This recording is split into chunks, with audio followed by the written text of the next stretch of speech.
ঠিক আছে বাবারা, আশা করি সবাই ভালো আছো। অনেকদিন পর দেখা হলো। তোমরা ইতোমধ্যে জিএসটির প্রিপারেশন নিয়ে ফেলেছো এবং আমরা নিয়ে আসছি সাজেশন ক্লাস। আর তুমি জানো আমি যে ক্লাসটা করাবো সেখান থেকেই কমন পড়বে। সো এটা নিয়ে আমাদের চিন্তার কোনো কারণ নাই। আমি তোমাদের জিৎ ভাইয়া, ঢাকা মেডিকেল কলেজে পড়তেছি। আজকে আমাদের আলোচনা টপিক রাসায়নিক পরিবর্তন। এই রাসায়নিক পরিবর্তনের আগে তোমাদের ছোট্ট ছোট্ট কয়েকটা কথা বলি যে হাতে কিন্তু খুব বেশি টাইম নাই, এবং এই ক্ষেত্রে তোমরা ইতোমধ্যে যারা ম্যাথ দাগানোর সিদ্ধান্ত নিছো অলরেডি তো ম্যাথ নিয়ে পড়াশোনা করে ফেলছো। আর যারা ম্যাথ দাগানো নিয়ে একটু দোটানায় ভুগতেছো তাদের ম্যাথ দাগানোর দরকার নাই। তোমরা ইংলিশ অথবা অন্য কোনো সাবজেক্ট দাগাবা, ঠিক আছে? সব বেশি প্যারা খাওয়ার দরকার নেই, কারণ হাতে খুব বেশি আমাদের টাইম নাই। আচ্ছা, এখন আমরা কি সলভ করব? জিএসটির কোশ্চেন ব্যাংক সলভ করব। আর একবার বলতেছি, আগেও বলেছি এখনো বলতেছি, জিএসটির কোশ্চেন ব্যাংক, ঢাবি এই ইউনিটের কোশ্চেন ব্যাংক, আর সময় পাইলে সিকে রুয়েটের কোশ্চেন ব্যাংকটা সলভ করে যাবা। কেন? কারণ এইখান থেকে ম্যাথ পার্টগুলো বেশি দেয়। আর এইবার আমাদের জিএসটির দায়িত্বে কে আছে? Islamic university, IU. So IU এর প্রশ্নগুলো একটু ভালো করে পড়ে যাওয়া, ঠিক আছে? এই রাসায়নিক পরিবর্তন চ্যাপ্টারে অনেক ধরনের হ্যান্ড ক্যালকুলেশন আছে, অনেক ট্রিক্স আছে, ঠিক আছে? তো চলো আমরা শুরু করি। ফার্স্ট অফ অল আগে তোমাকে বলি যে এই রাসায়নিক পরিবর্তন চ্যাপ্টারটাতে আমরা যদি বলি কেমিক্যাল রিয়াকশন, এটাকে আমরা দুইটা পার্টে ভাগ করি। কেমিক্যাল রিয়াকশন এটাকে কয়টা পার্টে ভাগ করি বাবারা? দুইটা পার্টে ভাগ করি। একটা পার্ট হচ্ছে পিএইচ এর আগ পর্যন্ত পার্ট, অর্থাৎ বিক্রিয়ার সাম্যাবস্থা, এই জিনিসগুলো নিয়ে আলোচনা করা হয়। সাম্যাবস্থা নিয়ে আলোচনা করা হয়, অর্থাৎ এই পার্টে কি আছে? গ্রিন কেমিস্ট্রি আছে।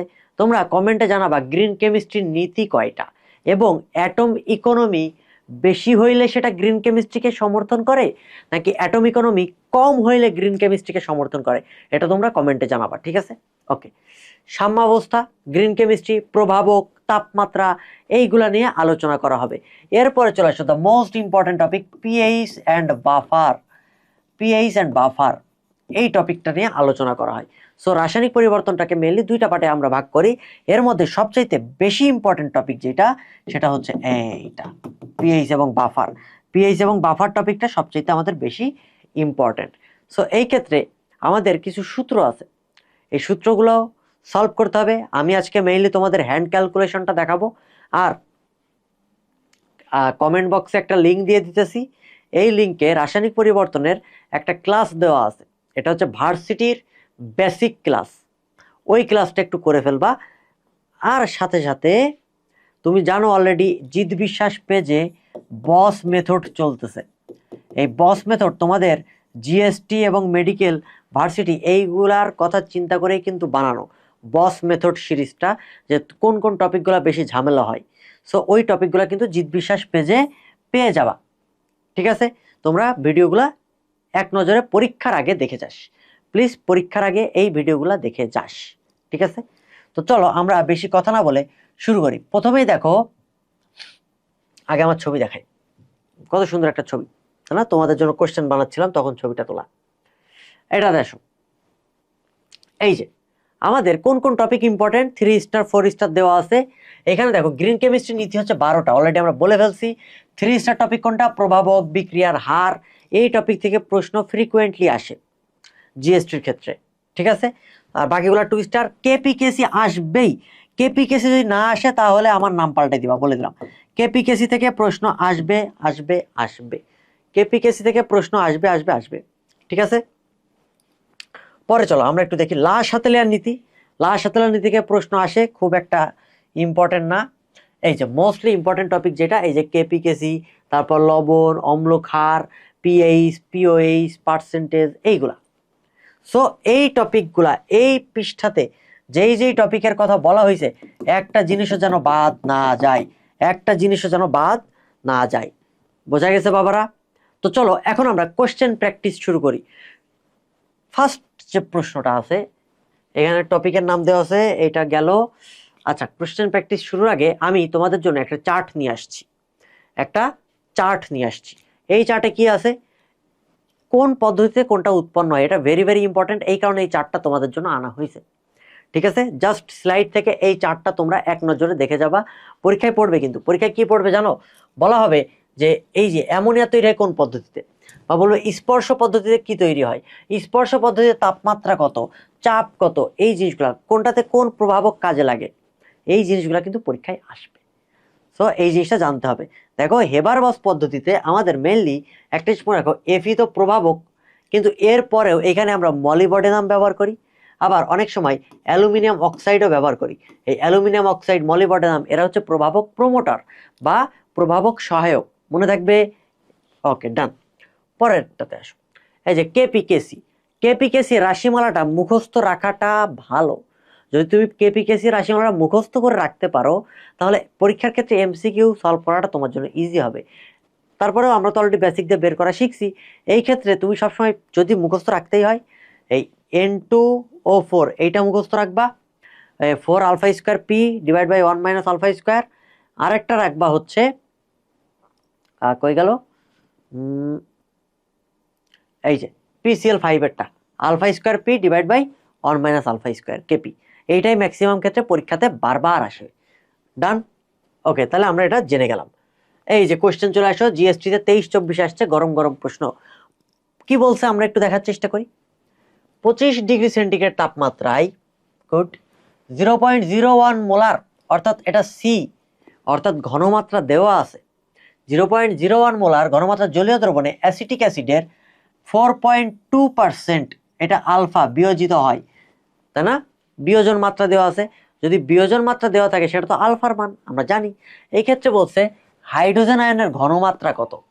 সো হাইড্রোজেন আয়নের ঘনমাত্রার সূত্র কি, ম্যাক্সিমাম ক্ষেত্রে যেহেতু এটা দুর্বল অ্যাসিড, দুর্বল অ্যাসিডের ক্ষেত্রে হাইড্রোজেন আয়নের ঘনমাত্রা বের করার ফর্মুলা হচ্ছে H+= কি ছিল বলো, √/Ka × C। এইটা একটা ফর্মুলা ছিল, আর একটা ছিল আলফা সি। এখন বলো কোনটা ইউজ করবো, তোমার আলফার মান দেওয়া আছে, সি এর মান দেওয়া আছে, দ্যাট মিনস আমি অবশ্যই এখানে আলফা এবং সি এর মান ইউজ করব। আলফা এর মান কত, 4.2%, that means 4.2 divide by 100 into C এর মান কত, 0.01। এই ক্ষেত্রে আমরা কি বের করতে পারি, 4.2 ইন্টু, এটা দেখো 0.01 মানে কি, এটা 100 মানে হচ্ছে 10^2, 1/100 ছিল, উপরে তুলে দাও। আর এটা 1/100 না, পয়েন্ট তুলে দাও, 0.01 মানে কি 1/100, তার মানে এটাকেও তো 10^2 বলা যায়। তাহলে অ্যাকচুয়ালি পাওয়ার কি হয়ে যায়, যোগ হয়ে যায় না, যদি বেস সেম থাকে 10^2 10^2 গুণ থাকলে কি হয়, পাওয়ার যোগ হয়ে যায়। তাহলে আনসার কি হবে বলো, 4.2 ইন্টু 10^4 মোলার। আনসার হচ্ছে এ। কত সহজ ছিল না? তুমি যে কোনো একটা ফর্মুলা ইউজ করবা, যদি এইখানে তো কে এর মানটা দেওয়া নাই, সো আমরা এটা ইউজ করব না। কথা ক্লিয়ার? ওকে, খুবই সুন্দর একটা প্রশ্ন। এর পরের প্রশ্ন চলে আসো। দেখো পি ও এইচ বের করতে বলছে, H+ আয়নের ঘনমাত্রা দেওয়া আছে। H+ আয়নের ঘনমাত্রা যদি দেওয়া থাকে, আমরা সবার আগে দুইটা শর্ত জানি। একটা, H+ ইন্টু হাইড্রক্সিল মাইনাস, এই দুইটা আয়নের গুণফল 25 ডিগ্রি সেন্টিগ্রেড তাপমাত্রাতে 1 × 10^14, তাই না? এইটা হচ্ছে আমাদের পানির অটো আয়নীকরণ বা আয়নিক গুণফল ছিল, ঠিক কিনা? এই ক্ষেত্রে H+ এর ঘনমাত্রাটা দেওয়া আছে, তাহলে হাইড্রক্সিল আয়নের ঘনমাত্রা বের করতে পারবা না বলো?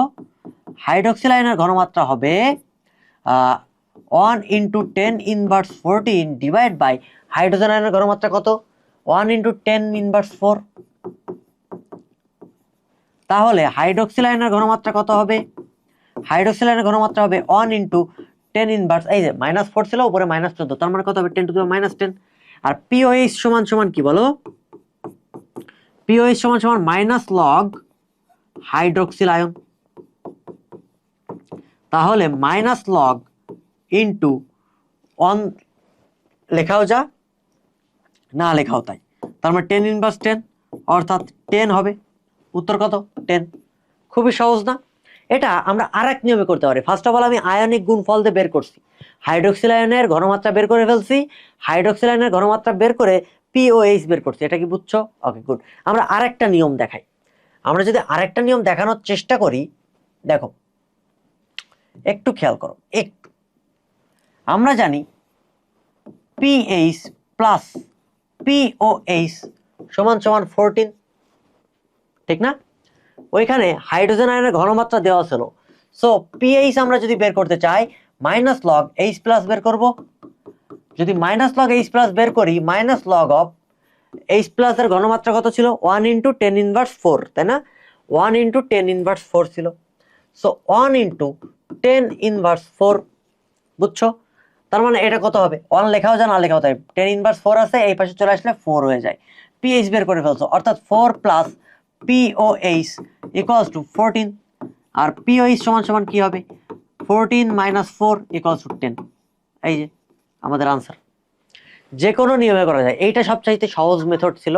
সো তোমরা এই নিয়মেও করতে পারো। আর একটা নিয়মও দেখাইলাম, আমার মেন টার্গেট তোমাকে বেসিকটা শেখানো, ঠিক আছে? সো আমরা আনসার বের করা শিখে গেছি। এটার আনসার 10। বুঝতে কি পেরেছো? আশা করি ক্লিয়ার। পরের প্রশ্ন চলো। জিএসটি 23-24 আসছে। 23-24 কিন্তু প্রচুর ম্যাথ আসছে রাসায়নিক পরিবর্তন থেকে, দেখতে পারছো? দ্যাট মিনস রাসায়নিক পরিবর্তন চ্যাপ্টারটা খুব ভালো করে পড়ে যাইতে হবে। যদি রাসায়নিক পরিবর্তন চ্যাপ্টার খুব ভালো করে না পড়ে যাও, তাহলে তুমি এতটুকু শিওর থাকো তোমার জীবন যেখানে যেমন হয়ে যাবে, আর পরীক্ষার হলে তুমি মারা খেয়ে কাছে উঠে যাবা। সো একটু মাথা ঠান্ডা করে আমরা হ্যান্ড ক্যালকুলেশনটা শিখি। দেখো এইখানে কিন্তু মুখস্থ বিদ্যার জিনিসটা খুব কম আসছে, রাসায়নিক পরিবর্তনের ম্যাথ পার্ট থেকে প্রশ্ন বেশি আসছে, তুমি যদি কোশ্চেন ব্যাংক অ্যানালাইসিস করে থাকো তো। সো এই কারণে আমি হ্যান্ড ক্যালকুলেশনটা শিখাই যাইতেছি এবং পিএইচ এর ফর্মুলা দেখাই যাচ্ছি। প্রথম প্রশ্ন দেখো, আসো আমরা প্রশ্ন পড়ি। সম আয়তনে 0.1 মোলার অ্যাসিটিক অ্যাসিড এবং 0.1 মোলার সোডিয়াম অ্যাসিটেট, এতটুকু দেখে কি বুঝতেছো? একটু চিন্তা করে দেখো। অ্যাসিটিক অ্যাসিড আছে CH3COOH, আর CH3COONA। এই দুইটা জিনিস থাকা মানে কি অম্লীয় বাফার না? হ্যাঁ, বাফারের একটা শর্ট ভিডিও আমার ওই বস মেথডে দেওয়া আছে। বস মেথড যে প্লে লিস্টটা আছে, তুমি ইউটিউবে গেলেও পাবা, জিৎ বিশ্বাস পেজেও পাবা, ঠিক আছে? এই বাফারটা একটু দেখে যাও, বাফার থেকে পরীক্ষায় প্রশ্ন আসবে আসবে আসবে। সো বাফার চিনতে হবে। তাহলে CH3COOH CH3COONA, সোডিয়াম অ্যাসিটেট আর অ্যাসিটিক অ্যাসিড, এটা দেখে বোঝা যাচ্ছে বাফার, এবং এটার পিএইচ বের করতে বলা হয়েছে। সো পিএইচ যদি বের করার ফর্মুলা দেখি, pH equals to PKa plus log, উপরে কি যাবে? লবণ যাবে, সল্ট, কনজুগেট যে লবণটা সেটা কোনটা? CH3COONA, আর নিচে কি যাবে? CH3COOH। শর্টকাটে যদি বলি, দুইটারই ঘনমাত্রা সেম, দেখো দুইটারই 0.1 মোলার দেওয়া আছে। সো এতটুকু যে কাটাকাটি হয়ে যাবে এটা তো গাধা গরু সবাই পারে, কারণ 0.1 কাটাকাটি হয়ে যাবে, লগ 1 হবে, আর লগ 1 এর মান কত? 0। তার মানে এই ক্ষেত্রে আমরা বলতে পারি না পিএইচ সমান সমান PKa, রাইট? ওকে, তাহলে PKa বের করার সূত্র কি? Minus log of Ka। কে এর মান দেওয়া আছে দেখো 1 ইন্টু 10 ইনভার্স 5, খুবই সহজ। That means minus log of 1 দেওয়াও যা না দেওয়াও তাই, 10 ইনভার্স 5। তার মানে কত হইলো বলো? কত হয়? 5 হয়। আনসার হচ্ছে 5। কই? এই যে এ। খুবই সহজ একটা প্রশ্ন, তাই না? তাহলে এই ক্ষেত্রে আমরা একটা অনুসিদ্ধান্ত নিতে পারি। অনুসিদ্ধান্তটা কি বলতো? যদি সল্টের ঘনমাত্রা, উপরে তো এটা সল্ট, এটা তো অ্যাকচুয়ালি সল্ট, আর এটা তো অ্যাসিড, যদি সল্টের ঘনমাত্রা সমান অ্যাসিডের ঘনমাত্রা হয়, তাহলে পিএইচ সমান সমান PKa হয়ে যায়। কোনো কনফিউশন? সো এই জিনিসটা একটু মার্কিং করে রাখো, এটা আমাদের একটা শর্ট নোট হয়ে গেল।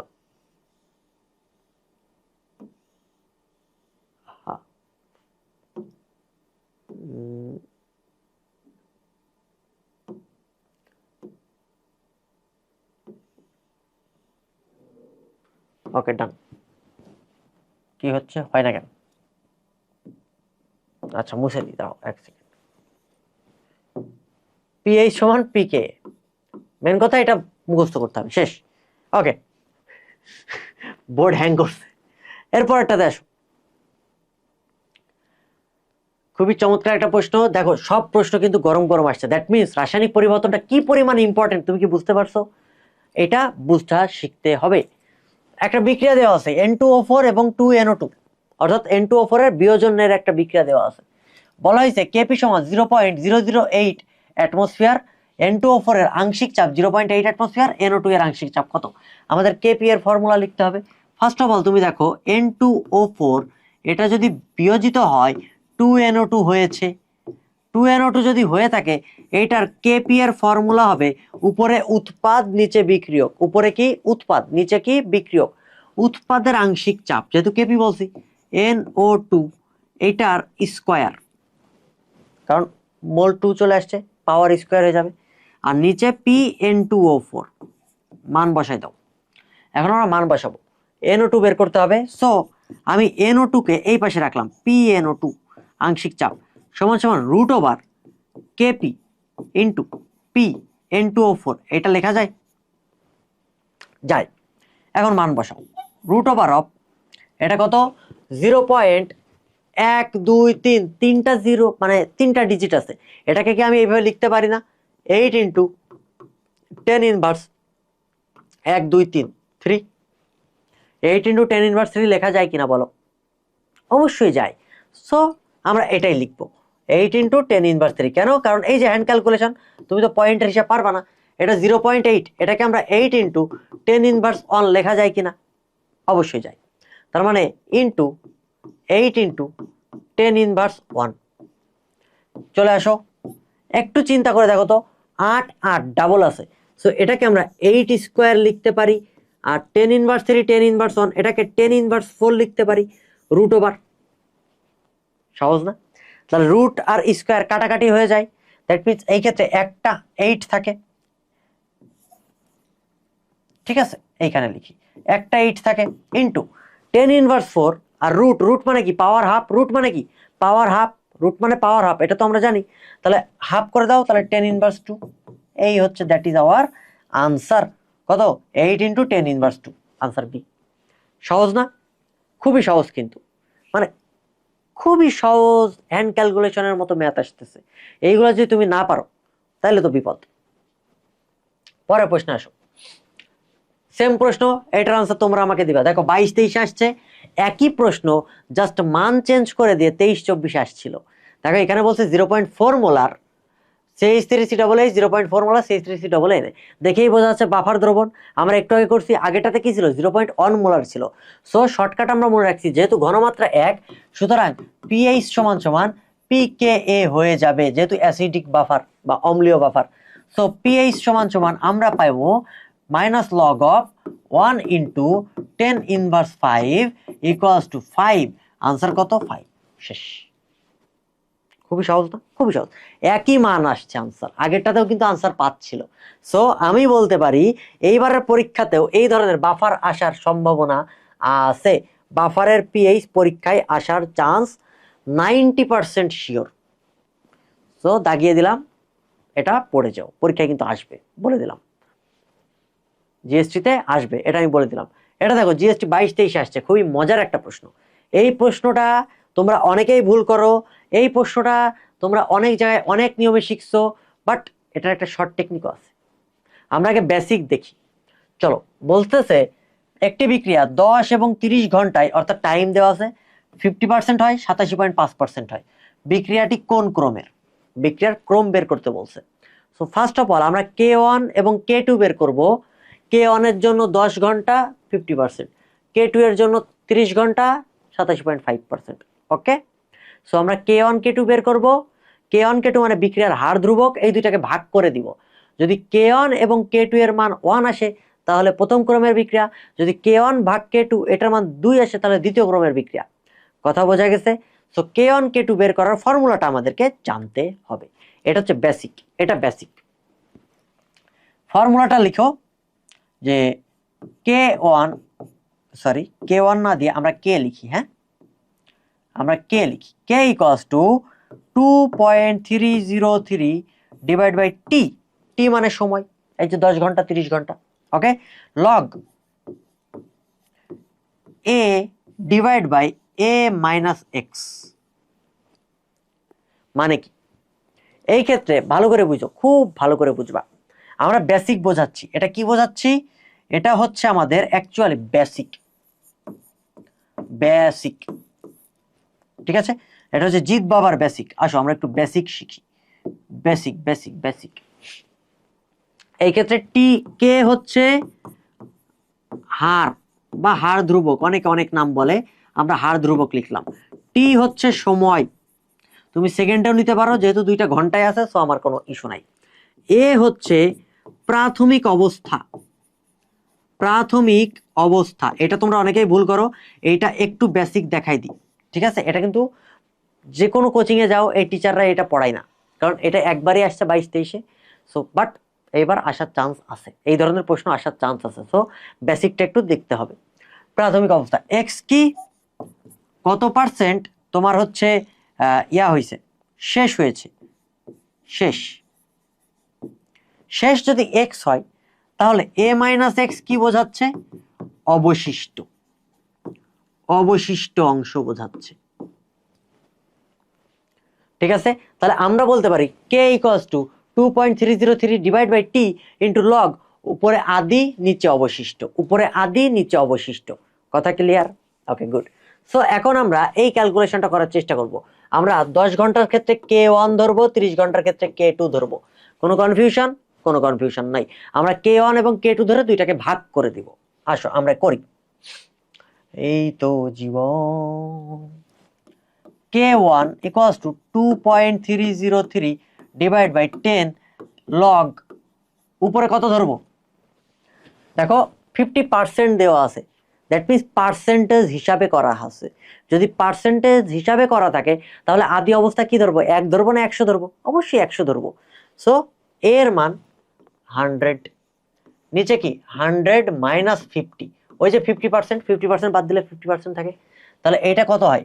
2.303 ডিভাইড বাই 10 ইন্টু লগ, উপরে 100 নিচে হচ্ছে 50। ক্লিয়ার? পরেরটাতে আসো, K2 ক্ষেত্রে 2.303 ডিভাইড বাই 30 লগ, সেম, উপরে 100 নিচে 100 মাইনাস 87.5, 100 মাইনাস 87.5, বোঝা গেছে? ওকে, যদি বোঝা যায়, আমরা এটাকে কি করতে পারি?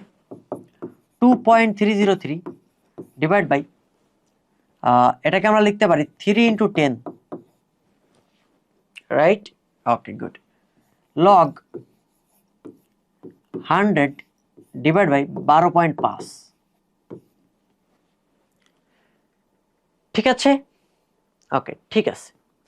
যদি এই ঘটনা ঘটে, এই দুইটাকে তুমি এখন K1 এবং K2 কে ভাগ করে দিবা। যদি ভাগ করে দাও, একটু খেয়াল করে দেখো ভাগ করলে ঘটনাটা কি ঘটবে। ভাগ করলে যে ঘটনাটা ঘটবে, আমরা 2.303 কাটাকাটি হয়ে যাবে, 10 কাটাকাটি হয়ে যাবে। So K1 divide by K2 equals to যেটা হবে 1/3 থাকবে। হ্যাঁ, 1/3 থাকবে, 1/3, আর লগ এইটা ডিভাইড বাই এইটা, that means log 100 minus log 50, কারণ লগ ভাগ থাকলে কি হয়? লগ ভাগ থাকলে বিয়োগ হয়ে যায়, আর এটা তো ওর সাথে ভাগ যাচ্ছে নাকি, কারণ এইটা ভাগ এইটা, তো লগ 100 কাটা। অ্যাকচুয়ালি যে জিনিসটা থাকে মাইনাস লগ 50 প্লাস লগ 12.5। ওকে, এখন চলে আসো, যদি আমরা এটা দেখি, এটার মান অ্যাকচুয়ালি তুমি হিসাব করলে 1 আসে, কারণ কি লগ 50 আর 12.5, এই দুইটার মান তুমি ক্যালকুলেটর ইউজ করে 1/3 তে ভাগ করে দেখো, 1 আসে, ঠিক আছে? So K1 divide by K2 equals to 1। যদি এইটা এসে থাকে, যদি এইটা এসে থাকে, ঠিক আছে, যদি এটা এসে থাকে, তাহলে আমরা কি বলবো? বিক্রিয়াটি কোন ক্রমের বলো? প্রথম ক্রমের বিক্রিয়া। বোঝা গেছে কোন মেথডে আগাইলাম? খুবই সহজ না? একটু জটিল লাগতেছে। আমরা এখন শর্টকাটে আসবো। দেখো, এই জিনিসে আমরা যাব না, তুমি শর্টকাটে চলে আসো। শর্টকাট, এইটা আমাদের শর্টকাট, এটা হচ্ছে বস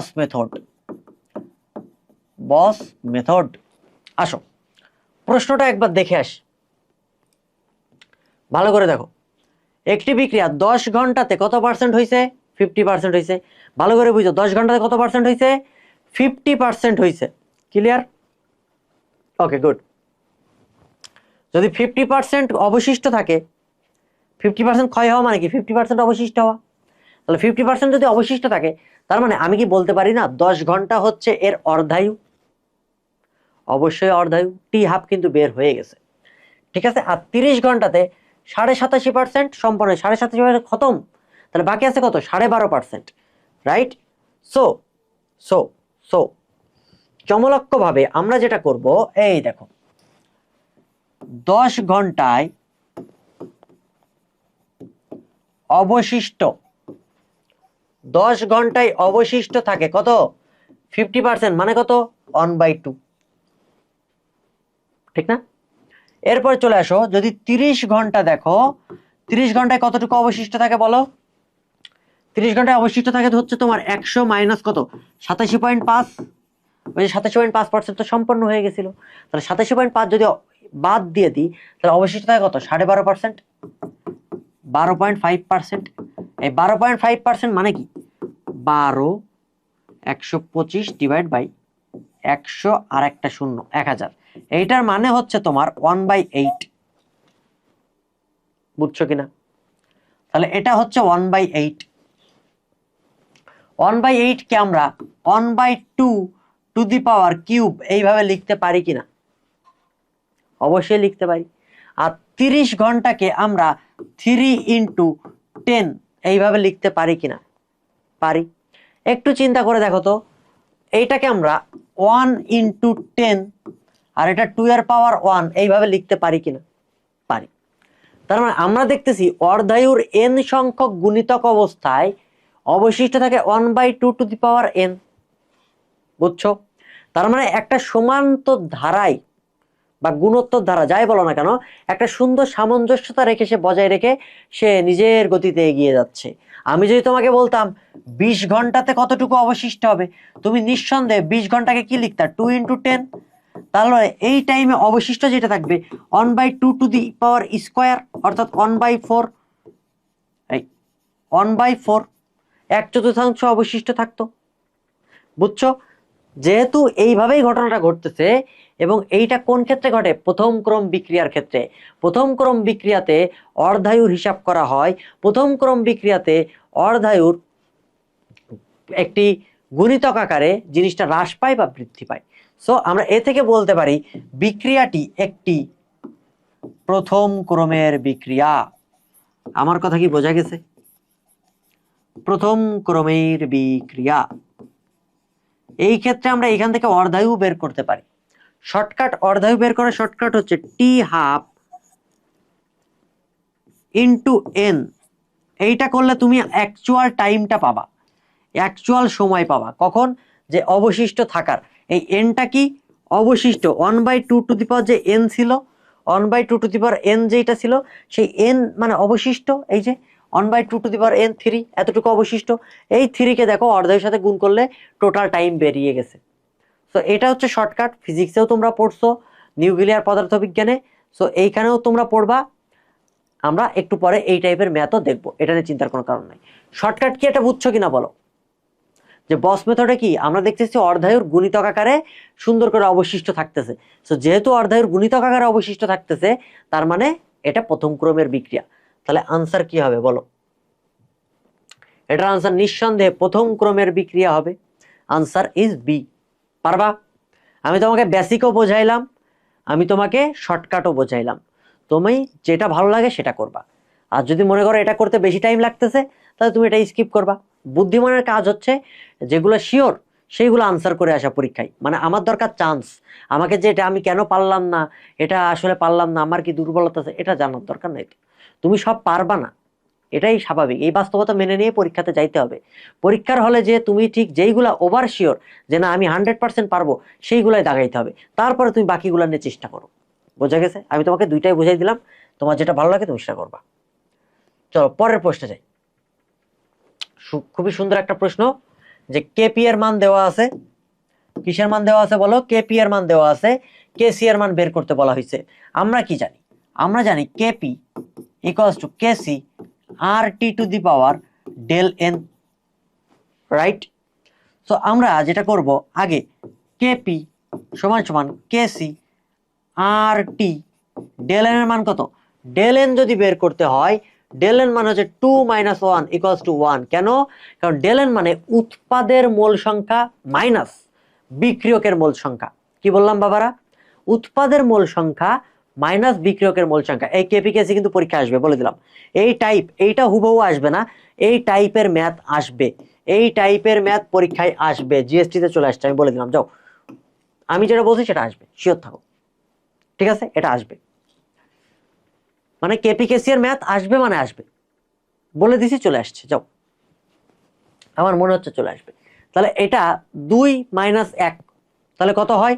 1 হয়। উৎপাদের মোল মাইনাস বিক্রিয়কের মোল, ডেল এন বেরিয়ে গেল। তাহলে ডেল এন এর মান 1। এখন কেসি বের করব। কেসি সমান সমান কেপি ডিভাইড বাই আর টি, মান বসায় দাও। কেপি এর মান কত? 8.314 ইন্টু 10 স্কোয়ার।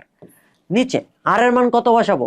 0.082 না, 8.314। কেন বলো তো? কারণ এটা প্যাসকেল এককে নেওয়া হয়েছে। এটা যেহেতু প্যাসকেল এককে নেওয়া হয়েছে, সুতরাং কেসি এর ক্ষেত্রে দেখো mole per metre cube, not litre. যেহেতু লিটার অ্যাটমসফিয়ার এককে নেওয়া হয় নাই, সুতরাং আর এর মান তুমি 0.082 বসাইতে পারবা না। কথা ক্লিয়ার? একক খেয়াল করতে হবে। এই একক তোমরা ভুল করে আসো বলে মারা খেয়ে গাছ উঠে যাও। এইটা 22-23 আসছে, তখন আমার বাবারা কি করছে, এখানে সুন্দর করে 0.082 দিয়ে বসায় ম্যাথ করে দিয়ে আসছে, মারা খেয়ে গাছ উঠে গেছে। এটা করা যাবে না, একক খেয়াল করতে হবে। বারবার বলতেছি, একক খেয়াল করতে হবে, বি কেয়ারফুল। তাহলে 8.314। টি এর মান কত? কত কত? 27 ডিগ্রি। 27 ডিগ্রি মানে কত বলো? 300 কেলভিন। 27 ডিগ্রি মানে কত? 300 কেলভিন। তাহলে কি হইলো? দেখো, খুবই মজার। এই ম্যাথ যদি তোমরা না পারো, তাহলে কি বলা দরকার? 8.314, 8.314 কাটা। এটা 10 স্কোয়ার মানে কি 100, তার মানে এখানে 300 আছে, এটাকে 3 × 10 স্কোয়ার করা যায়, এটা কাটা, তার মানে আনসার আছে 1/3। আনসার কত? ডি, 1/3। খুবই সহজ একটা ম্যাথ ছিল, তাই না? খুবই সহজ একটা ম্যাথ ছিল। পরের প্রশ্ন চলো। এই যে 20-21 আসছে, খুবই চমৎকার একটা প্রশ্ন। একটি প্রথম ক্রম বিক্রিয়া বলে দিছে, প্রথম ক্রম বিক্রিয়া যেহেতু বলেছে, তার মানে আমাদের টি হাফ বা অর্ধায়ুর কোন একটা কাজ এইখানে আছে, ঠিক না? হ্যাঁ, কোন একটা কাজ আছে। বলছে দেখো 60 সেকেন্ডে 2 মোল পার লিটার থেকে 1 মোল পার লিটার হয়। একটু যদি তোমার মাথায় ব্রেন থাকে, তোমাদের সবার মাথায় ব্রেন আছে, সমস্যা নেই, একটু বুদ্ধি খাটালে তুমি বুঝতে পারবা 2 থেকে 1 হইছে, দ্যাট মিন্স কি অর্ধেক হয়ে গেছে না? অর্ধেক অবশিষ্ট আছে। তার মানে আমি কি বলতে পারি না যে 60 সেকেন্ড এইটা টি হাফ বা অর্ধায়ুর মান হচ্ছে 60 সেকেন্ড?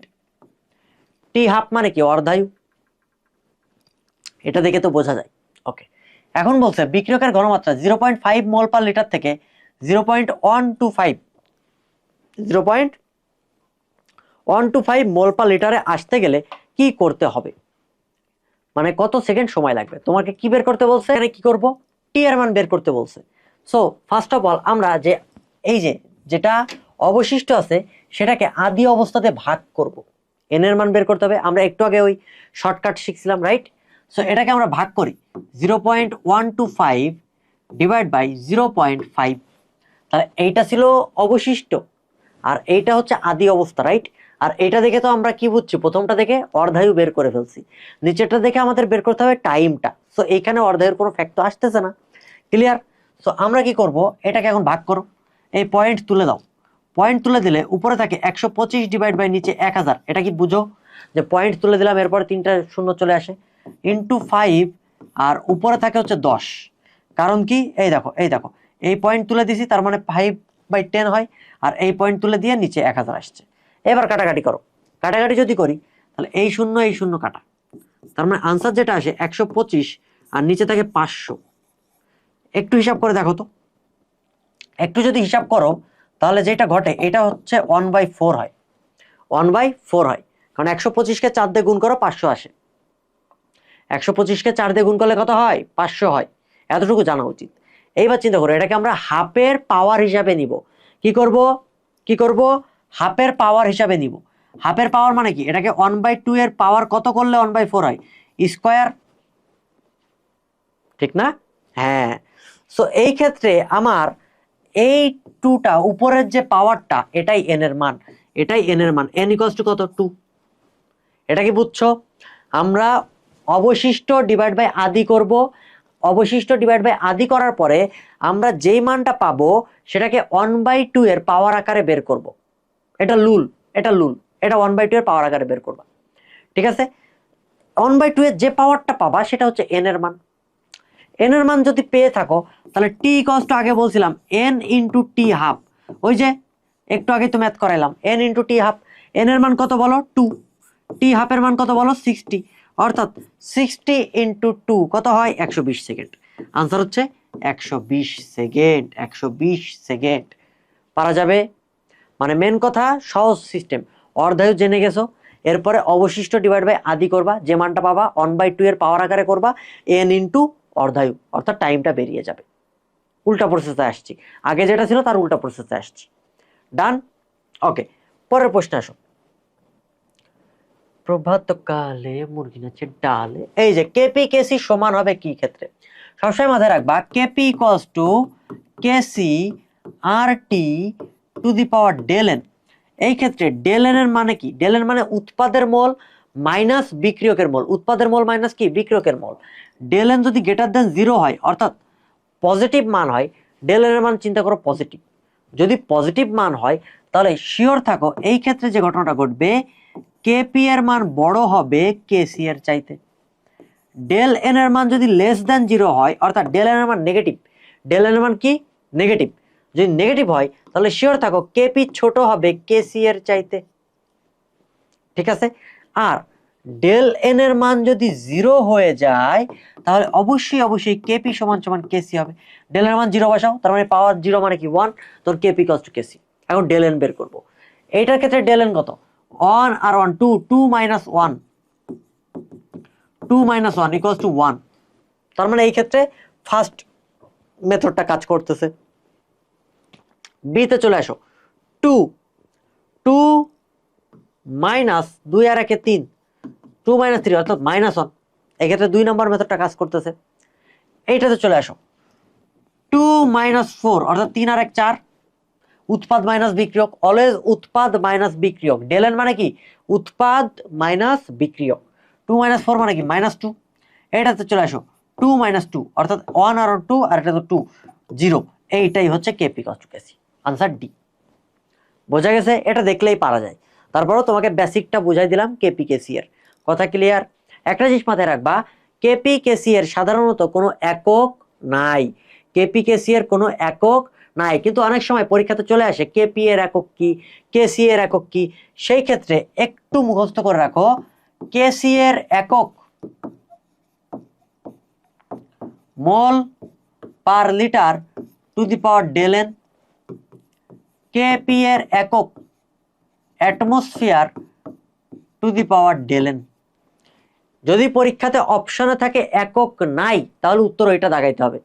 এখানে মোস্ট অ্যাপ্রোপ্রিয়েট আনসার কোনটা? দ্য বেস্ট আনসার ইজ একক নাই। যদি অপশনে একক নাই না থাকে তখন তোমাকে এইভাবে বের করে আসতে হবে কেপি এর একক কি, কেসি এর একক কি। এটা তোমরা জানো এবং এটা পরীক্ষাতে আসবে, বলে দিলাম, স্টার দিয়ে দিই। এই কেপি কেসি আসবে, তুমি শিওর থাকো। যদি না আসে তাহলে তোমার নাম পাল্টাই দিবা, যাও। এরপর চলে আসো কোনটি ক্ষারীয় বাফার দ্রবণ। বাফার দ্রবণ চিনতে হবে। বাফার দ্রবণ মানে কি? যে দ্রবণে অতিরিক্ত অ্যাসিড বা ক্ষার যোগ করলে পিএইচ এর কোনো পরিবর্তন হয় না। এই বাফার দ্রবণ মেইনলি দুই প্রকার আছে, একটা ক্ষারীয় বাফার আর একটা অম্লীয় বাফার। তাহলে বাফার কত প্রকার বলছি? দুই প্রকার আছে। এই বাফার পরীক্ষাতে আসবে, বাফার পরীক্ষাতে আসবেই। পিএইচ আসতে পারে অথবা বাফার চিনতে হইতে পারে। একটা শর্ট ভিডিও তোমাদের জন্য আমি ওই জিৎ বিশ্বাস পেজ বস মেথডে দিয়ে দিয়েছি, তোমরা একটু দেখে নিও। হ্যাঁ, একটু দেখে নিও। তো ক্ষারীয় বাফার, যারা আগে থেকে আমাকে ফলো করো তারা তো দেখছোই, তাদের জন্য সুবিধা হয়েছে। ক্ষারীয় বাফার এবং এটা হচ্ছে অম্লীয় বাফার। আমার একটা কেমিস্ট্রি বই লেখা আছে, তোমরা কি জানো? বেসিক কেমিস্ট্রি, জানাই দিলাম। অনেকে তো আমার সম্পর্কে এখনো জানো না। তো ক্ষারীয় বাফার, অম্লীয় বাফার। অম্লীয় বাফার মানে কি? এই ক্ষেত্রে যে ঘটনাটা ঘটবে, দুর্বল অম্ল থাকবে প্লাস কনজুগেট বেজ বা লবণ থাকবে, কনজুগেট কিছু একটা থাকবে। ক্ষারীয় বাফারে কি? দুর্বল ক্ষার থাকবে প্লাস কনজুগেট কিছু একটা থাকবে, কনজুগেট কিছু একটা থাকবে, বোঝা গেছে? ওকে, কনজুগেট লবণ থাকতে পারে, কনজুগেট অ্যাসিড থাকতে পারে। এখন তুমি এইখানে এসে মিলাও, আমরা যদি মিলাইতে যাই, সহজ কথায় ক্ষারীয় বাফার উদাহরণ একটা আছে পৃথিবীতে, মানে হাজারি নাকসার বই, ammonium hydroxide plus ammonium chloride, এটা ক্ষারীয় বাফার। আর অম্লীয় বাফারের উদাহরণ আছে CH3COOH প্লাস CH3COO অথবা এখানে কে থাকতে পারে, কে মানে পটাশিয়াম, আবার থাকতে পারে HCOOH প্লাস HCOOK বা Na থাকতে পারে। এইগুলা হচ্ছে তোমার অম্লীয় বাফার, আর এটা হচ্ছে তোমার ক্ষারীয় বাফার। এইগুলাই ম্যাক্সিমাম ক্ষেত্রে পরীক্ষাতে আসে, পারা যাবে বাবারা? তাহলে আনসার কি হবে? এই যে বি, আনসার কি হবে? বি হবে। এটা কেন বাফার হয় নাই? কারণ এটাও তীব্র, এটাও তীব্র, দুইটাই তীব্র হলে কখনো বাফার হইতে পারবে না। পরেরটাতে আসো, বাফার পড়াইছি। একটি বিক্রিয়া দেওয়া আছে, বিক্রিয়াতে অ্যামোনিয়া উৎপাদ কমাবে, কমাবে কমাবে কোনটা? অর্থাৎ লা শাতেলের নীতি বের করতে বলা হয়েছে। সহজ কথা, আসো লা শাতেলের নীতি আমরা একটু শর্টকাটে বোঝার চেষ্টা করি। এই 2 থেকে 3টা কথা বলবো, এই 2 থেকে 3টা কথা বললে তোমার ইহ জীবনে আর কখনো সমস্যা থাকবে না, ঠিক আছে? এটা হচ্ছে বস মেথড, জিত বাবার মেথড। তুমি টার্গেট নিবা উৎপাদ বাড়ানো, তুমি টার্গেট কোনটা নিছো বলো? উৎপাদ বৃদ্ধি, আর কোনো কথা নাই। উৎপাদ কমাইতে বলছে, তার মানে উৎপাদ বৃদ্ধি নিয়ে তুমি মাথায় যেটা সেট করছো তার উল্টা ঘটনা ঘটাইতে হবে, রাইট? Okay, good. যদি তাপোৎপাদী বিক্রিয়া হয়, তাপোৎপাদী বিক্রিয়া হইলে তাপমাত্রা কমাই দিব, কমাবো। যদি তাপহারী বিক্রিয়া হয়, তাপহারী বিক্রিয়া হইলে তাপমাত্রা বৃদ্ধি করে দিব। এরপর চলে আসো চাপের প্রভাব। চাপ বৃদ্ধি করলে, চাপ বৃদ্ধি করলে সোজা কথা, চাপ তো দিবা পাত্রের উপরে, চাপ যত বাড়াবা মোল সংখ্যা যেদিকে কম সেদিকে চলে যাবে, মোল সংখ্যা যেদিকে কম সেদিকে চলে যাবে। চাপ বৃদ্ধি করলে কম মোল বাড়বে, কম মোলের দিকে যাবে, কম মোলের দিকে যাবে। টার্গেট কি? উৎপাদ বৃদ্ধি। আর ঘনমাত্রা তো তোমরা জানো, বিক্রিয়কের ঘনমাত্রা বাড়াইলে উৎপাদের ঘনমাত্রা বাড়বে, উৎপাদের ঘনমাত্রা বাড়াইলে বিক্রিয়কের ঘনমাত্রা বাড়বে। ঘনমাত্রা নিয়ে আমাদের কোনো ইস্যু নাই, এইগুলা নিয়ে ইস্যু ছিল। এখন আমি যদি বলি এটার অ্যামোনিয়া উৎপাদন বাড়াইতে হবে, তুমি চিন্তা করে দেখো তো, ΔH নেগেটিভ, অর্থাৎ এটা একটা তাপ উৎপাদী বিক্রিয়া। তাপ উৎপাদী বিক্রিয়াতে অ্যামোনিয়ার উৎপাদন যদি বাড়াইতে হয় তাহলে তাপমাত্রা কি করব? কমাই দিব। গুড, তার মানে এই ক্রাইটেরিয়া এখানে ফলবে। এবং চাপ যদি বৃদ্ধি করি, দেখো এখানে 3 আর 1 4, মোল সংখ্যা 4, এইখানে 2, তাহলে চাপ বাড়ালে কোন দিকে যাবে? অবশ্যই অ্যামোনিয়া বাড়বে। বুঝতে পারছো ঘটনাটা কি? এটাই লা শাতেলের নীতি। ওকে, এখন চলে আসো, আমাকে কি বলছে? অ্যামোনিয়া কমাবে। যদি কমাইতে হয় মাথায় সেট আপ নাও, অ্যামোনিয়া কমাইতে হবে। তুমি চাইছিলা উৎপাদ বাড়ানোর কথা, উৎপাদ বৃদ্ধির ক্ষেত্রে তাপ উৎপাদী বিক্রিয়া যেহেতু তাপমাত্রা কমাই দিয়েছিলাম, তাহলে অ্যামোনিয়া যদি কমাইতে হয় উল্টা ঘটনা ঘটাই দাও, তাপমাত্রা বৃদ্ধি করতে হবে। সো এই ক্ষেত্রে টেম্পারেচার বাড়াইতে হবে, এরপরে চাপ কমাইতে হবে। চাপ কি করতে হবে বলো? কমাইতে হবে। কারণ কি? চাপ বাড়াইলে তো যেদিকে মোল সংখ্যা কম সেদিকে যায়, চাপ বৃদ্ধি করলে অ্যামোনিয়া বাড়ছিল, বাট প্রশ্ন বলছে কি অ্যামোনিয়া কমাইতে হবে, তাহলে চাপ কি করব? কমাই দিব। বুঝো নাই? জাস্ট এই জিনিসটা মনে রাখো, উল্টাই করে দিবা, উল্টা করে দিবা। তো এখন আসো, চাপ বৃদ্ধি আমরা কি করব? চাপ কমাবো, যেহেতু অ্যামোনিয়া কমাইতে হবে, সো এটা বাদ। তাপমাত্রা বৃদ্ধি, এই যে বি নম্বরটা আনসার। কারণ তাপমাত্রা কমাইলে উৎপাদ বৃদ্ধি পাইতো, তাপমাত্রা কমাইলে কি করতো? উৎপাদ বৃদ্ধি পাইতো। বাট আমাকে কি বলছে? উৎপাদ কমাইতে হবে, এই কারণে তাপমাত্রা বৃদ্ধি হবে, যেহেতু তাপ উৎপাদী বিক্রিয়া ΔH নেগেটিভ দেওয়া। So answer B. আর এগুলো তো ঘনমাত্রার ক্ষেত্রে এটা বাদ, এটাও বাদ। ক্লিয়ার? আশা করি বুঝতে পারছো। পরের প্রশ্ন চলো। 1 মোল C2H5OH অর্থাৎ ইথানল, এটা পূর্ণ দহনে কত মোল কার্বন ডাইঅক্সাইড উৎপন্ন হয়? খুবই চমৎকার একটা প্রশ্ন। এই ক্ষেত্রে বিক্রিয়া করে সমতা করাটা ম্যান্ডেটরি, বিক্রিয়া করে সমতা দেখাইতে হবে। আসো আমরা দেখি। ফার্স্টে C2H5OH প্লাস অক্সিজেন, এটার সাথে যদি বিক্রিয়া করে তুমি শিওর থাকো এখানে কার্বন ডাইঅক্সাইড এবং পানি উৎপন্ন হবে। কেন কার্বন ডাইঅক্সাইড এবং পানি? কেন? কারণ এটা জৈব যৌগ, জৈব যৌগের দহনে সবসময় কার্বন ডাইঅক্সাইড এবং পানি উৎপন্ন হয়। এখন কয়টা হবে? সহজ সিস্টেম, আসো আমরা সহজে বোঝার চেষ্টা করি। সহজে যদি বুঝি কার্বন এখানে 2টা আছে, সো আমি কার্বনের মাথায় 2 দিয়ে দিব। মিলছে? ওকে, গুড। এখন তুমি অক্সিজেন মিলাও। অক্সিজেন 2 দুগুণে 4, 4 আর 5, 5টা আছে। এখানে কত আছে? একটা। 2 দুগুণে 4, 4 আর 5। আচ্ছা, হাইড্রোজেন মিলাই আগে। হাইড্রোজেন 5টা আর একটা 6টা আছে। তাহলে আমি যদি এখানে 3 দিই তাহলে 3 দুগুণে 6, হাইড্রোজেন মিলে গেছে। এবার অক্সিজেন মিলাও। অক্সিজেন মিলাইতে গেলে 3 আর 2 দুগুণে 4, 4 আর 3 7। এইখানে একটা আছে, তাহলে এইখানে আমি 3 দিলে হয়ে গেল।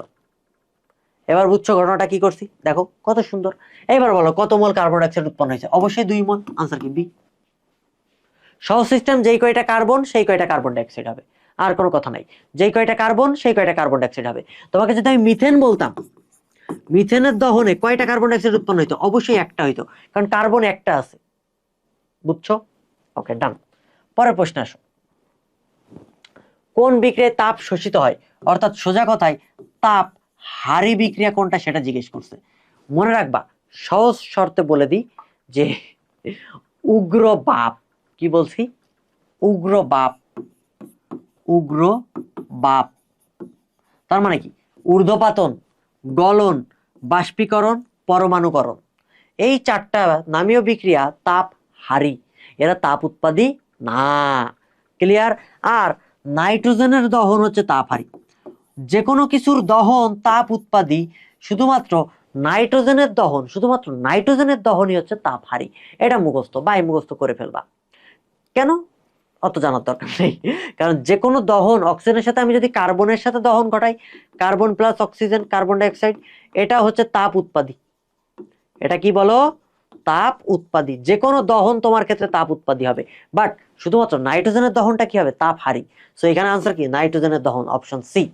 অপশন সি, তাপ শোষী। পারা যাবে? ওকে, গুড। আশা করি ক্লিয়ার। আর এইটা আমরা এক্সট্রা ভাবে শিখে ফেললাম যে কোনগুলা নামীয় বিক্রিয়াগুলা হচ্ছে আমার তাপ হারি। পরেরটাতে আসো। একটি দ্রবণের পিএইচ 6, ওই দ্রবণে আরো এইচএল যোগ করে পিএইচ 3 করা হলো। তাহলে সোজা কথায় দেখো, কোনো দ্রবণের পিএইচ যাই থাকুক না কেন, ওই দ্রবণে যদি আমরা অ্যাসিড যোগ করি, পিএইচ অবশ্যই অবশ্যই কমবে, তাই না? কমে গেছে কিন্তু। এখন কি হয়েছে? পিএইচ যদি কমে, হাইড্রোজেনের ঘনমাত্রা কত বৃদ্ধি পাইছে?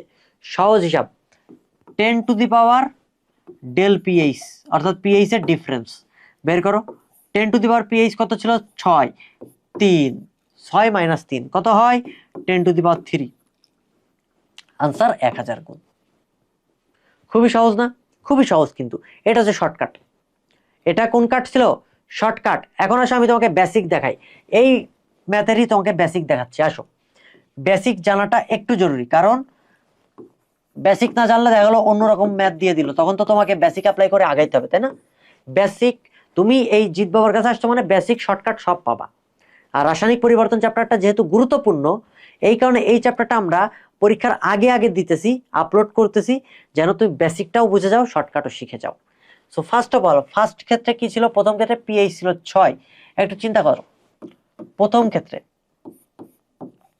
পিএইচ ইকুয়ালস টু হচ্ছে 6, that means minus log of H plus equals to হচ্ছে 6। এইচ প্লাস আয়নের ঘনমাত্রা কত হবে এই ক্ষেত্রে? এটা এইচ প্লাস 1 কে 1 হিসেবে ট্রিট করলাম, যেহেতু প্রথম ক্ষেত্র। এটাকে 10 ইনভার্স 6 এইভাবে লেখা যায় না? লগের ভিত্তি কত? 10। এটা তো আমরা বুঝি, এতটুকু তো পারা উচিত ক্লাস 6 থেকে, যে লগ উঠে গেলে 10 টু দি পাওয়ার হয়ে যায়। আচ্ছা, সেকেন্ড ফেজে আসো। এইচসিএল যোগ করার পরে, এইচসিএল যোগ করার পরে পিএইচ কত হয়েছে? 3 হয়েছে। দেখো, এইচসিএল যোগ করার পরে পিএইচ হয়েছে 3, রাইট? যদি পিএইচ 3 হয়, তাহলে এই ক্ষেত্রে কি হবে? Minus log of H plus equals to 3, that means H plus আয়নের ঘনমাত্রা, এটাকে 2 হিসেবে ট্রিট করো, 3। আমরা বলতেছি এই 10 ইনভার্স 3, সরি 10 ইনভার্স 3, আমরা বলতেছি হাইড্রোজেন আয়নের ঘনমাত্রা কতটুকু বৃদ্ধি পাইছে। সো আমরা বলবো কি? এইটা ডিভাইড বাই এইটা। প্রভাত কালে মুরগি নাচে ডালে, কি হয়েছে বলো? ওই টিস টিস। উপরে দিব কোনটা? এইচ প্লাস, এটা 2 ডিভাইড বাই এইচ প্লাস, এটা হচ্ছে 1। উপরে কত ছিল? 10 ইনভার্স 3, আর নিচে কত? 10 ইনভার্স 6। এইবার করো, এইচ প্লাস আয়নের ঘনমাত্রা 2 ইকুয়ালস টু, এটা কত হয়? -6 উপরে গেলে কি হয়, +6 হয়ে যায়। আর +6 -3 কি হয়, 10⁻³ হয়ে যায়। অর্থাৎ 10⁻³ ইন্টু হাইড্রোজেনের ঘনমাত্রা 1। দেখো তো, দ্বিতীয় ক্ষেত্রে হাইড্রোজেনের ঘনমাত্রা প্রথম ক্ষেত্রের 1000 গুণ। এটাই আমরা বের করছি। এটা তোমার এতক্ষণ ধরে বেসিক বোঝাইলাম। আর এর আগে যেটা করলাম সেটা শর্টকাট, যে 10⁻⁴ pH এর ডিফারেন্স। সো শর্টকাটটা ইজি, শর্টকাটও শিখছো, বেসিকও শিখছো, কোনো কনফিউশন থাকার কথা না আশা করি। পরের প্রশ্নে চলো, আমরা পরের প্রশ্নে যাই। কোন সংযুক্তি অ্যাসিড বাফার নয়? তার মানে অম্লীয় বাফার নাকি? একটু আগে পড়ে ফেলছে, এই যে অ্যামোনিয়াম হাইড্রোক্সাইড, অ্যামোনিয়াম ক্লোরাইড। কারণ কি, এটা ক্ষারীয় বাফার, এটা তো অম্লীয় বাফার জীবনেও হবে না। এটা অম্লীয় বাফার, তোমার বলছি এটা অম্লীয় বাফার, উদাহরণ দিছি। আর এটা হচ্ছে তোমার ফসফেট বাফার, ফসফেট, এটাও অম্লীয় বাফার। ফসফেট বাফারও এক ধরনের কি বাফার বলো, অম্লীয় বাফার। কথা ক্লিয়ার? আশা করি বুঝতে পারছো। সো বাফার কিন্তু পরীক্ষার জন্য প্রচুর ইম্পর্টেন্ট। পরের প্রশ্নে আসো, শক্তিশালী অ্যাসিড কোনটা? এই টপিক এমন কোনো জায়গা নেই যেখানে আসবে না। কোনটি শক্তিশালী অ্যাসিড, কোনটি শক্তিশালী ক্ষার, এই শক্তিশালী অ্যাসিড বা অ্যাসিডের শক্তিমাত্রার উপরে তোমাদের জন্য 20 মিনিটের একটা আলাদা ভিডিও আমি রেডি করছি। এবং তুমি সেটা কোথায় পাবা? ওই যে জিৎ বিশ্বাস পেজে পেয়ে যাবা। আমি এই ক্লাসের পরপরই ওই ক্লাসটা আবার তোমাদের জন্য শেয়ার দিয়ে দিতেছি, তোমরা ক্লাসটা দেখে নিবা। হ্যাঁ, সো এটা যেহেতু জৈব যৌগ, জৈব অ্যাসিড, জৈব অ্যাসিডের ক্ষেত্রে 3টা জিনিস মাথায় রাখতে হবে। 1, কার্বন সংখ্যা কম, কার্বন সংখ্যা কম হইলে শক্তিশালী অ্যাসিড হবে, এইটা একটা ক্রাইটেরিয়া। 2, অধিক তড়িৎ ঋণাত্মক মৌল যদি থাকে, অধিক তড়িৎ ঋণাত্মক মৌল থাকলে সেটা শক্তিশালী অ্যাসিড। 3, এই অধিক অতড়িৎ ঋণাত্মক মৌল, অতড়িমৌ, অধিক তড়িৎ ঋণাত্মক মৌল কার্বক্সিলিক অ্যাসিডের কাছাকাছি থাকলে সেইটা হবে শক্তিশালী অ্যাসিড। চিন্তা করো, এই কার্বন 2 কার্বনের, এইটাতে 1 2 3 কার্বনের, এইটাতে 1 2 কার্বনের, এইটাতে 1 2 3 কার্বনের। সো আগেই চিন্তা করো, কার্বন সংখ্যা যেখানে কম সেটা শক্তিশালী অ্যাসিড। সো এই ক্ষেত্রে এটা 2 কার্বন, এটাও 2 কার্বন, এটা 3, এটা 3। সো এটা বাদ, এটাও বাদ চলে গেল। আমাদের হাতে অপশন আছে এখন 2টা, রাইট? এরপরে চলে আসো 2 নম্বরে চলে আসো, অধিক তড়িৎ ঋণাত্মক মৌল যদি থাকে। অধিক তড়িৎ ঋণাত্মক মৌল কি এখানে হ্যালোজেন আছে, ক্লোরিন নাই, তার মানে এটা বাদ। এটা থেকে আছে। So answer is C. বুঝছো কিভাবে বের করছি? এই 3টা ক্রাইটেরিয়া ধাপে ধাপে আগাইতে হবে। এরপরেও তুমি চিন্তা করে দেখো, মনে করো এইখানে ক্লোরিন আছে, আরেকটাতে এইখানে ক্লোরিন আছে, কোনটা শক্তিশালী হবে? এইটা যেখানে ক্লোরিন আছে, কারণ কার্বক্সিলিক অ্যাসিডের কাছাকাছি অবস্থানে ক্লোরিনটা থাকতে হবে, তাহলেই হবে সেটা কি শক্তিশালী অ্যাসিড। বোঝা গেছে? তাহলে এই ক্ষেত্রে আনসার কি হয়েছে? সি। তোমরা এই 3টা ক্রাইটেরিয়া মিলাইতে পারলে শক্তিশালী অ্যাসিড হবে। প্রথম ক্রাইটেরিয়া এটা, কার্বন সংখ্যা কম। সেকেন্ড ক্রাইটেরিয়া অধিক তড়িৎ ঋণাত্মক মৌল। থার্ড ক্রাইটেরিয়া অধিক তড়িৎ ঋণাত্মক মৌল কার্বক্সিলিক অ্যাসিডের কাছাকাছি হইতে হবে, কাছাকাছি হইলে সেটা হবে তোমাদের কি শক্তিশালী অ্যাসিড। দ্রবণ তাপ কাকে বলা হয়? এটা তো বাই ডেফিনেশন, এটা আইইউতে আসছে, ইসলামিক ইউনিভার্সিটিতে আসছে। যেহেতু এবারে জিএসটি দায়িত্বে ইসলামিক ইউনিভার্সিটি, তাই এই কোশ্চেনটা আনছি। আর এই ক্ষেত্রে এটা মুখস্থ বিদ্যা পড়াশোনা। দ্রবণ প্রস্তুতকালে উৎপন্ন বা শোষিত তাপকে বলা হয় দ্রবণ তাপ। এতটুকু সহজ, এটা সংজ্ঞা, এটা বাই ডেফিনেশন, এটা পড়ানোর কিছু নাই। সাধারণ তাপমাত্রায় কঠিন মৌল কোনটা? সাধারণ তাপমাত্রায় কঠিন হচ্ছে আয়োডিন, এটা অলরেডি আমরা জানি। ফ্লোরিন এবং ক্লোরিন এরা হচ্ছে গ্যাসীয় সাধারণ তাপমাত্রায়, ঠিক আছে।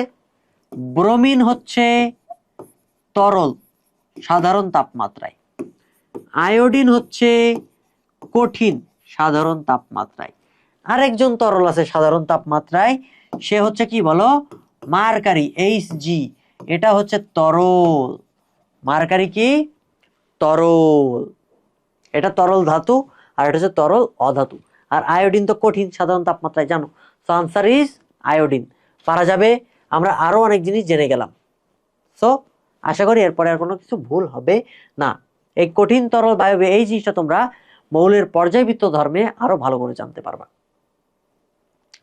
তাপগতিবিদ্যার প্রথম সূত্রের গাণিতিক রূপ কোনটা? এটা তোমরা ফিজিক্সেই পড়ছো। D Q equals to D U plus D W, এটা প্রথম সূত্র ছিল। বাট কেমিস্ট্রিতে জিনিসটা এইভাবে লিখছে, D Q equals to D U না দিয়ে ডি ই দিছে, প্লাস ডি ডাব্লিউ তো না, এটা পিডিভি। শেষ, আনসার কি? সি। ভালো না? এইটাই, এই জিনিসটা তোমরা ফিজিক্সে যা পড়ছো এখানেও ঠিক সেম কথা। এরপর চলে আসো, 5 × 10⁻² মোলার সোডিয়াম হাইড্রোক্সাইড দ্রবণের পিএইচ কত? গুড। এখন এটার ক্ষেত্রে আমরা কি করব? ফার্স্ট অফ অল ঘনমাত্রা যে দেওয়া আছে এটাকে আমরা y × 10⁻x এইভাবে প্রকাশ করব। প্রকাশ অলরেডি করাই আছে, 5 × 10⁻²। এই ক্ষেত্রে যেটা হবে x - log y, এইটা হচ্ছে আমাদের পিএইচ বের করার ফর্মুলা, x - log y। তাহলে x কত? 2 মাইনাস লগ কত? 5। তার মানে 2 মাইনাস লগ 5 এর মান কত বলো তো? 0.7। 2 মাইনাস 0.7, লগ 5 এর মান কত? 0.7। এই লগের মান মুখস্থ করতে হবে, লগের মান মুখস্থ করতে হবে। পিএইচ আমরা বের করছি কোন ফর্মুলা দিয়ে? x - log y দিয়ে। ডান, আশা করি ক্লিয়ার। তার মানে এটা কত হবে? 1.3। আনসার কত? 1.3। এই যে এটা তুমি দাগায় দিয়ে আসবা আর সুন্দর করে মারা খেয়ে গাছে উঠে যাবা। এটা করা যাবে না। এই এটা তো ক্ষার, তো আমরা কি ডিরেক্টলি পিএইচ পাবো না? আমরা আগে যেটা পাবো সেটা পিওএইচ। সো 1.3 যেটা, এটা অ্যাকচুয়ালি কি? পিওএইচ। তাহলে পিওএইচ 1.3 যদি হয়, পিএইচ কত হবে? অবভিয়াসলি 14 - 1.3, আনসার হবে তোমার 12.7। বিয়োগ করলে কত আসে? 12.7 আছে। সো আনসার কি বলো? আনসার অবশ্যই অবশ্যই 12.7। বুঝছো? মাথা খেয়াল রাখতে হবে যে অ্যাসিড দিছে না ক্ষার দিছে। যেহেতু ক্ষার দিছে তুমি ডিরেক্টলি আগে পিওএইচ পাবা, আগে কখনোই পিএইচ পাবা না, মনে থাকবে। পরের প্রশ্ন আসো, এন্ট্রপি সবচেয়ে কম থাকে কোথায়? এটা ফিজিক্সের পড়া, কঠিনে মনে রাখবা, কতে কম কতে কঠিন। আর এন্ট্রপি সবচাইতে বেশি থাকে কোনটাতে? প্লাজমা অবস্থাতে এন্ট্রপি সবচাইতে বেশি থাকে। এটা পড়ানোর কিছু নাই আসলে। যদি কোনো ডুবুরি অক্সিজেন সিলিন্ডার ছাড়া, অর্থাৎ অক্সিজেন সিলিন্ডার সে নেয় নাই, তাহলে পানিতে ডুব দিল, রক্তে কি ধরনের পরিবর্তন ঘটবে? খুবই মজার একটা প্রশ্ন। এই প্রশ্নটা মারাত্মক লেভেলের ইম্পর্টেন্ট।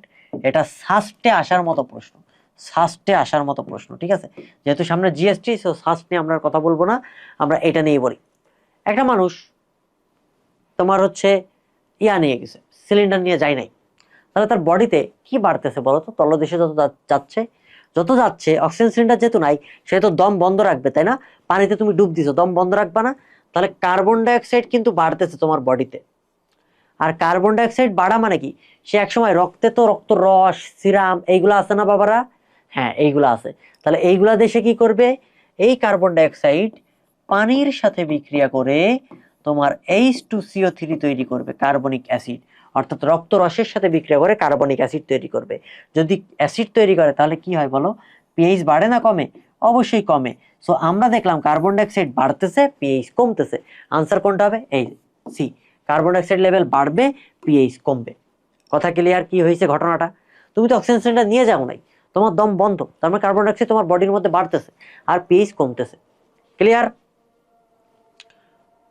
তো আমাদের রাসায়নিক পরিবর্তন শেষ হলো। খুবই সহজ একটা চ্যাপ্টার। এখানে সরি, গলা শুকাই গেছে। তোমাদের জন্য রাত জেগে ক্লাস রেডি করলাম।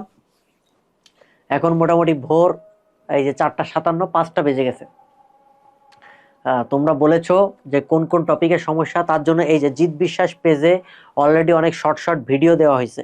এই রাসায়নিক পরিবর্তন চ্যাপ্টার উপরে বাফারের ভিডিও আছে, প্রশমন তাপের ভিডিও আছে,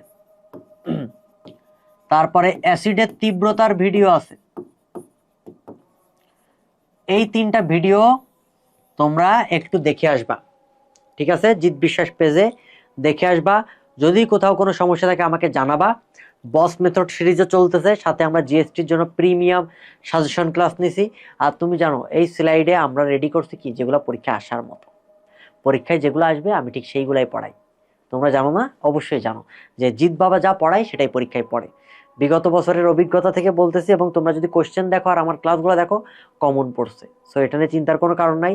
তুমি আমার ক্লাস করে যাও আর কোশ্চেন সলভ করে যাও, তুমি অবশ্যই কমন পাবা।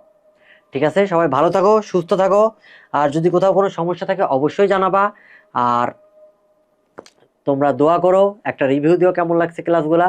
আর চান্স পাবি, চান্স পেয়ে অবশ্যই জানাবি যে ভাইয়া আপনার ক্লাস করছিলাম, চান্স পাইছি। সবাই ভালো থাকো, সুস্থ থাকো।